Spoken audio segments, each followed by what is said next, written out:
Assalamualaikum warahmatullahi wabarakatuh. Halo semuanya, balik lagi bareng saya Farel.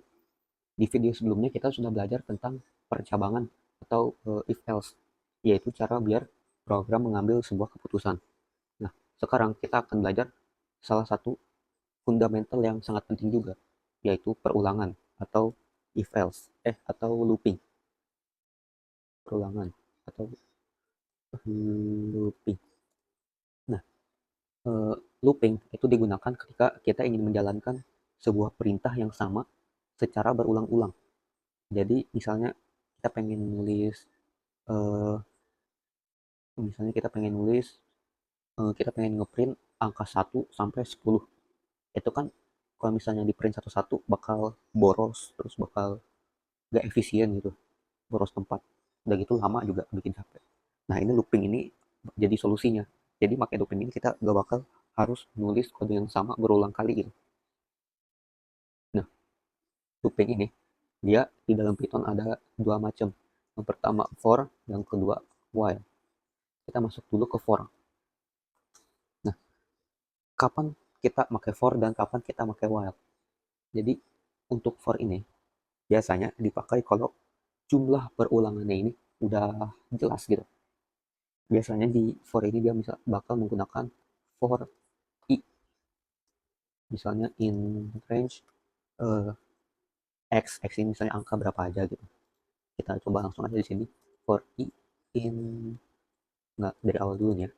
Misalnya kan kita kalau yang tanpa loopingnya gitu, yang versi ribetnya ini biar kerasa bedanya, kita harus nulis print 1, print 2, print 3, print 4, print 5. Nah ini baru sampai 5 gitu. Gimana kalau misalnya pengen ngeprint 100 atau sejuta, 1000, kan ribet susah.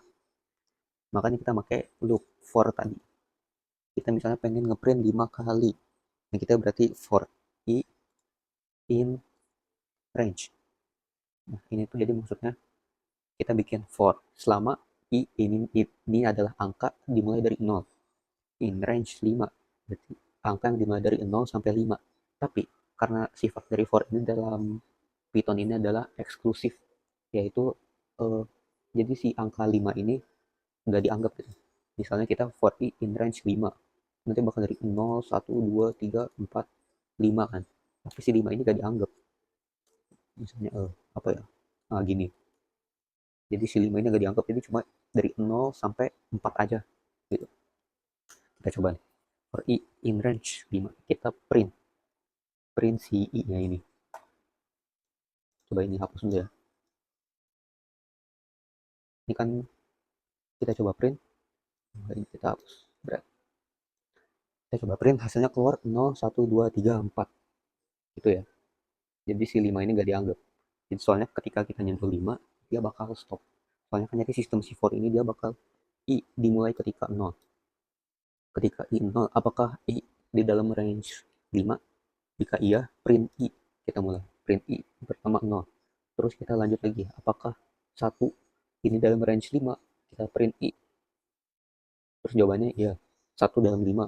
Apakah 2 dalam 5? Terus print, misalnya 2 dalam 5 print. Terus apakah 3 dalam 5? Jika iya, print. Apakah 4 dalam 5? Jika iya, print. Apakah 5 dalam 5? Karena dia enggak termasuk, dia tidak di print. Dan setelahnya juga untuk angka 6, angka 7, angka 8 itu udah stop ya.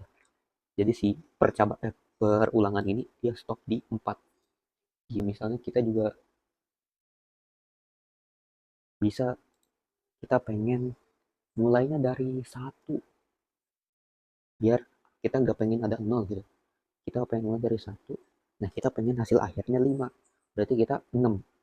Karena kan nanti kalau 6 dia stop di 6, jadi 5 termasuk. Nah, 1 ini berarti kita bakal mulai i-nya ini dari 1. Coba jadi dapat 1, 2, 3, 4, 5. Jadinya gampang kan, misalnya kita pengen nyampe 100 gitu. Kita tulis aja 101 sekitaran. Dapat nih 100.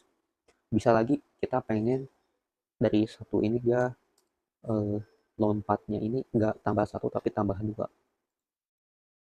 Nah, ini kita kurangin dulu aja ya biar gampang. Sampai 10. Jadi lompat ini 2-2 gitu, bukan 1-1. Kan kalau tadi 1, 2, 3, 4, 5. Nah ini 1, 3, 5, 7, 9. Ini bisa kita pakai misalnya buat nyari ganjil atau bilangan genap. Kita bisa pakai ini.